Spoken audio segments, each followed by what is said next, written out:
Ya, Dr. Indro, Anda sebagai ahli virologi, Anda melihat karakteristik daripada virus corona ini seperti apa, dokter? Jadi jika kita ingin berbicara mengenai virus, kita harus melihat selalu kembali ke struktur virusnya. Struktur virus corona ini adalah virus, kemudian di bagian luarnya terdiri dari lapisan glikoprotein dan protein yang akan hancur oleh segala macam pelarut lemak, mulai dari sabun, deterjen, pembersih pakaian, dan lain-lain.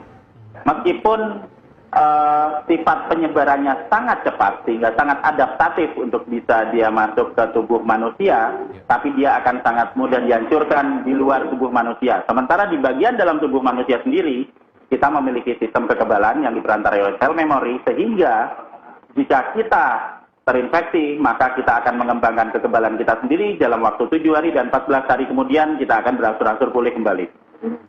Kalau Anda melihat bahwa banyak sekali pasien yang dinyatakan positif ataupun PDP misalnya ya, adalah mereka yang berusia lanjut ataupun 50 tahun ke atas misalnya, bagaimana Anda melihat ini?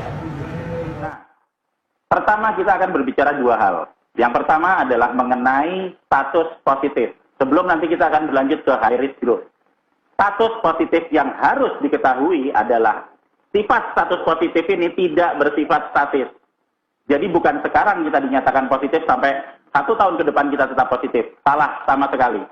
Sifat positif di situ, pernyataan positif di situ, itu adalah status yang dinamis. Hari pertama kita terinfeksi akan terdeteksi positif. Hari ke-6 kita terdeteksi akan terdeteksi positif. Tapi sesudah itu dimulai dari hari ke-8, ke-10, sampai ke-14 kita akan berubah statusnya menjadi negatif. Itu yang terjadi pada pasien nomor 1, 2, dan 3, di mana mereka masuk pada saat awal, terdeteksi, diinfeksi awal, terdeteksi positif. Dan kemudian 16 hari kemudian mereka terdeteksi negatif, dan mereka bisa kembali lagi ke rumah masing-masing dalam kondisi yang sehat. Nah, kemudian kita akan berlanjut mengenai yang usia lanjut tadi, high risk group. 1, yang usianya lanjut. Secara statistik memang akan lebih banyak yang terkena buat orang-orang berusia lanjut. Yang kedua, dengan komplikasi penyakit yang akan menyebabkan kesulitan untuk memproduksi antibodi dalam melawan virus. Dan yang ketiga adalah orang-orang yang memiliki gangguan saluran pernapasan sebelumnya. Misalnya seperti TBC atau misalnya bronkopneumonia kronis, sehingga sebelum dia mengalami penempelan antara virus dengan reseptornya, saluran pernapasannya sudah mengalami kerusakan dan akan bertambah parah. Nah, orang-orang yang ada di dalam high risk group ini yang seharusnya merupakan prioritas untuk dirawat di rumah sakit. Karena akan mengacu kepada gangguan pernapasan dan akan mengacu kepada kegagalan bernapas. Sekali lagi, high risk group yang seharusnya dirawat di rumah sakit. Tapi kalau ini terjadi pada manusia dengan sistem kekebalan yang normal, atau dengan kemampuan mengembangkan antibodi yang normal, seperti kebanyakan manusia, seperti 97% pasien yang kemudian bisa menjadi negatif dan kemudian menjadi sembuh, maka kita bisa melakukan perawatan kesehatan secara mandiri. Perawatan kesehatan secara mandiri seperti yang dialami oleh pasien 1, 2, dan 3 yang hingga akhirnya negatif. Ini tadi Anda mengatakan virus ini positif berarti dinamis. Artinya di hari-hari sehingga menuju ke hingga hari ke-16, selain dia melakukan kekebalan sendiri, apa yang biasanya dikonsumsi? Mungkin vitamin atau olahraga atau yang lain sebagainya, dokter? Oke. Kita akan melihat dua hal di sini, bahwa setiap virus, setiap penyakit selalu ada di dua lokasi. Yang pertama ada di dalam tubuh, yang kedua di luar tubuh.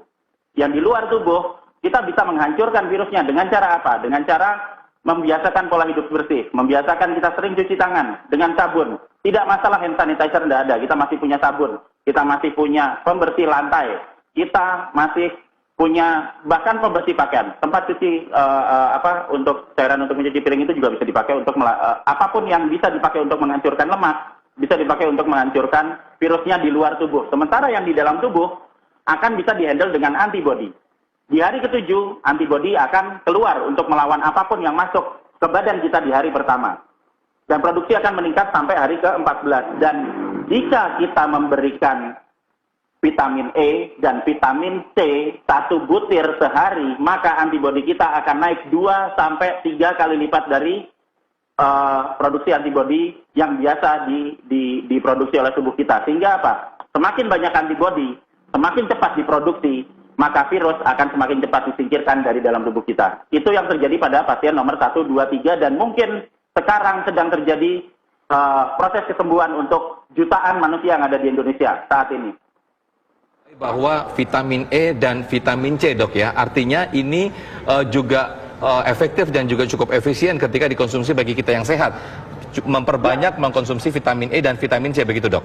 Betul sekali, betul sekali. Okay. Jadi vitamin E itu fungsinya nanti akan mempercepat produksi sel-sel meristematik. Jadi sel-sel yang sifatnya selalu harus diperbarui. Misalnya apa? Misalnya sel-sel sperma, misalnya sel telur. Sehingga kalau misalnya ada anggapan bahwa nanti kalau kita mau supaya bisa jadi lebih subur, kita harus mengkonsumsi vitamin E. Juga untuk kulit. Dan itu juga berfungsi untuk memproduksi antibodi. Baik, Dr. Indro, kami ingin penasaran juga karena banyak sekali yang menyebar informasi di media sosial bahwa yang berbahaya adalah bukan hanya dari luar tubuh kita ataupun dari dalam, tetapi apa benda-benda yang kita pegang. Nah, dari pantauan pengalaman dokter, dari riset itu berapa lama sih dia berada di satu tempat dan membahayakan buat kita? Oke. Virus memerlukan media untuk bisa bertahan hidup. Virus tidak akan bisa memperbanyak diri di luar tubuh manusia. Dia hanya bisa bertahan hidup saja. Jadi kalau ada 10 partikel virus di luar tubuh, dia tetap akan jadi 10. Nggak akan jadi 100, 1000, atau 1.000.000. Dia hanya bisa memperbanyak diri kalau sudah masuk. Nah, apa yang terjadi di luar? Yang di luar adalah virus membutuhkan media. Dia membutuhkan cairan. Berarti virus itu akan bisa tinggal dalam waktu yang cukup lama. Pertama, di daerah yang gelap, di lokasi yang gelap, karena dia tidak ada sinar ultraviolet seperti yang dari matahari yang bisa nanti membunuh mereka. Kedua, di tempat yang basah. Semakin basah, medianya semakin cocok, dia akan semakin lama tinggal di situ. Dan yang ketiga, di tempat yang dingin. Semakin dingin, maka dia akan bisa bertahan hidup semakin lama. Kalau kita mau menghancurkan virusnya di luar, maka kita harus melakukan kebalikan dari apa yang diinginkan oleh virusnya. Cari tempat yang terbuka, yang terang, ultraviolet bisa masuk, dia akan mati kena ultraviolet. Kemudian cari tempat yang kering, semakin kering, maka dia akan semakin cepat semakin cepat hancur. Dan cari tempat yang hangat, semakin hangat maka dia akan semakin cepat juga untuk hancur. Di luar itu kita masih bisa menghancurkan protein permukaan yang ada di permukaan virusnya dengan cara melakukan semprotan desinfektan. Jadi kalau misalnya kita bisa membuat semprotan pelarut lemak sendiri gitu. Jadi kalau misalnya ada virus, saya bersihin, kemudian di meja ada. Kalau mejanya didiamkan aja, kemudian nanti ada bekas cairan dropletnya, bekas bersin saya di situ, ya dia akan tetap ada di situ. Karena dia dilindungi sama cairan. Tapi kalau kemudian disemprot, atau kemudian dilap, bahkan bisa dilap pakai sabun, bisa pakai pembersih lantai, bisa. Pakai apapun yang kita pakai sehari-hari di dalam rumah tangga kita, itu bisa. Nah, begitu kita lap, tunggu 3 menit, dia hancur semuanya. Kalau nggak dibersihin, ya akan bertahan lama. Kalau dibersihin, 3 menit hancur. Nah, itu berapa lama, Dokter Indro? Ketika kita ada orang bersin ataupun orang batuk, yang itu mungkin tidak ditutup, dan kita tidak segera mengelapnya langsung, itu berapa lama bertahan si virus itu, Dok? Tergantung di kondisi lingkungan. Kalau kondisi lingkungannya tambah jorok, nggak pernah dibersihin, yang dari kemarin-kemarin biasanya nggak pernah dibersihin, ya dia akan bertahan lama. Jadi yang jadi permasalahan di sini adalah bukan seberapa lama virusnya bisa di situ, tapi seberapa ingin kita supaya virusnya itu cepat hancur. Kalau kita ingin virusnya cepat hancur, secepatnya dibersihkan, secepatnya dilap, secepatnya kita melakukan pola hidup bersih. Dokter Indro, untuk media penyebaran virus misalnya kalau di gagang pintu, di kaca, apakah sama walaupun media ini berbeda? Setiap permukaan yang menyebabkan terjadinya pengumpulan cairan di situ, maksudnya tidak menyerap cairan, itu bisa jadi media untuk pertumbuhan virus. Tapi itu hanya bisa terjadi jika cairan atau dropletnya masih nempel di situ. Kalau dropletnya nggak ada di situ, kalau kita bersihin, ya langsung hilang, hancur dalam 3 menit. Nah, kalau misalnya kita ada pegangan pintu nggak pernah dibersihin, atau mungkin kita bersihinnya 1 bulan sekali, ya jelas banyak virusnya. Dan itu nanti yang ngumpul di situ bukan cuma virus corona aja, berbagai macam virus sekalian, bakteri sekalian akan tumbuh di situ.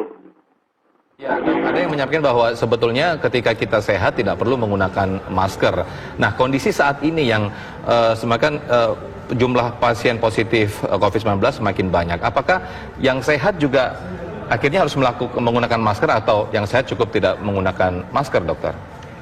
Oke.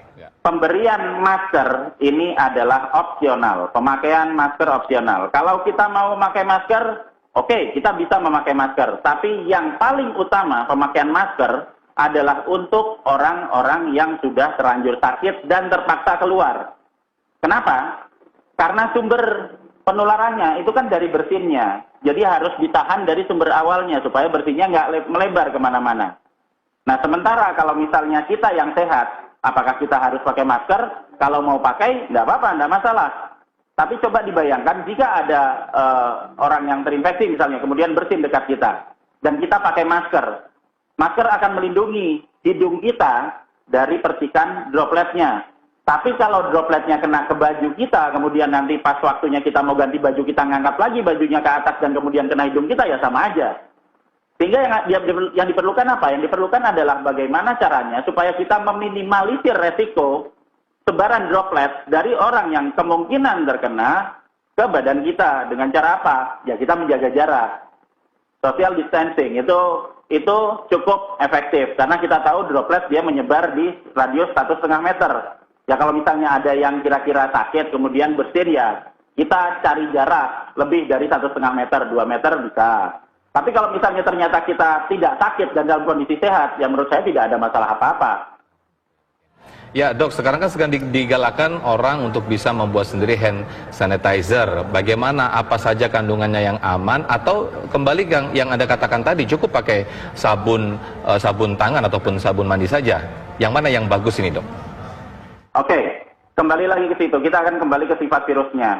Sudah banyak sekali penelitian, kita juga bisa browsing jurnal yang ada, bahwa glikoprotein itu akan hancur dengan banyak pelarut lemak. Mulai dari sabun biasa, mulai dari sodium, natrium hipoklorit yang ada di pembersih pakaian, itu juga bisa. Terus kemudian mulai dari cairan fenol atau kresol yang ada di pembersih lantai, itu semuanya bisa dipakai. Jadi kita tidak usah terlalu terpaku pada bahwa harus ada satu macam produk ini atau harus ada satu komponen tertentu yang bisa dipakai untuk menghancurkan virusnya. Hampir semua pelarut lemak bisa dipakai. Dan jika kita ingin mempelajarinya lebih lanjut, ayo kita sama-sama mempelajari. Di situ ada ratusan sekali jurnal yang bisa dibaca mengenai efektivitas dari setiap konsentrasi pelarut lemak yang ada untuk membunuh virus beramplop termasuk COVID-19. Berarti saya konfirmasi lagi, tidak harus mesti mengandung alkohol ya Pak? Artinya bahkan sabun pel sendiri ketika dicuci untuk digunakan untuk tangan masih aman begitu ya Pak ya? Betul sekali, betul sekali. Tidak harus alkohol. Kalau ada ya bagus, kalau tidak ada nggak usah khawatir. Kita bikin sendiri, pakai sabun bisa. Kita bikin sendiri bahkan pakai cairan pelarut buat untuk nyuci piring itu kan jelas dia bisa untuk melarutkan lemak. Diencerkan ya kita pakai sendiri juga bisa dipakai. Sama sekali tidak masalah. Baik. Dokter Indro, pertanyaan berikutnya adalah ketika seseorang dinyatakan misalnya dari positif kemudian negatif, tapi tiba-tiba ada positif lagi, ini terjadi di beberapa negara dok, apa yang menyebabkan demikian? Oke, sekarang kita tadi sudah mempelajari mengenai dinamisme dari status virus di dalam tubuh kita. Pada saat kita terkena pertama kali, maka hari pertama, kedua, ketiga, keempat, kelima, mungkin kita terdeteksi positif. Kenapa? Karena masih ada virusnya di dalam tubuh kita. Kemudian di hari ketujuh antibodi mulai diproduksi, masih mungkin terdeteksi positif. Tapi pada saat antibodi sudah mulai dikeluarkan untuk nanti menetralkan virus yang ada di dalam tubuh kita, maka status kita dalam waktu 2 minggu akan berubah menjadi negatif. Nah, sekarang pertanyaannya, jika orang yang sudah pernah terkena infeksi virus kemudian keluar lagi dari rumah dan jalan-jalan menuju ke keramaian, dan di mana di keramaian itu ada sangat dimungkinkan terjadinya paparan virus, pertanyaannya apakah kalau ada orang yang sudah pernah terkena virus, kemudian dia keluar, apakah dia bisa terkena paparan virus lagi? Jawabannya ya, bisa kena. Tapi orang yang sudah pernah kena dan dia sudah memiliki data di sel memori yang kemarin dimasukkan dalam waktu 7 hari, jika terkena kembali, maka antibodinya akan keluar dalam waktu hanya 24 jam, bukan 7 hari. Sehingga orang yang akan terkena kembali, reinfeksi kembali, jika diambil positif, ya benar positif.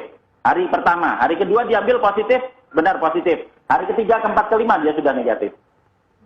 Jadi, Baik, Dokter Indro, penyebab orang yang ketika dinyatakan positif lebih berbahaya ketika dia punya histori penyakit yang misalnya pneumonia atau hipertensi, ini risikonya jauh lebih tinggi, betul demikian dok?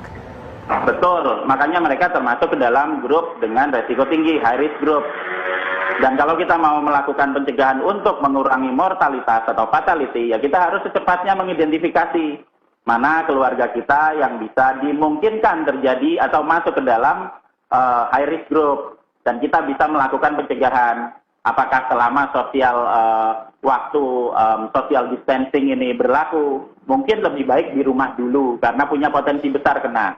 Tapi buat yang lain, ya saya harapkan kita juga sama-sama menjaga supaya kita tidak terinfeksi. Tapi bukan berarti bahwa kita harus panik. Tidak.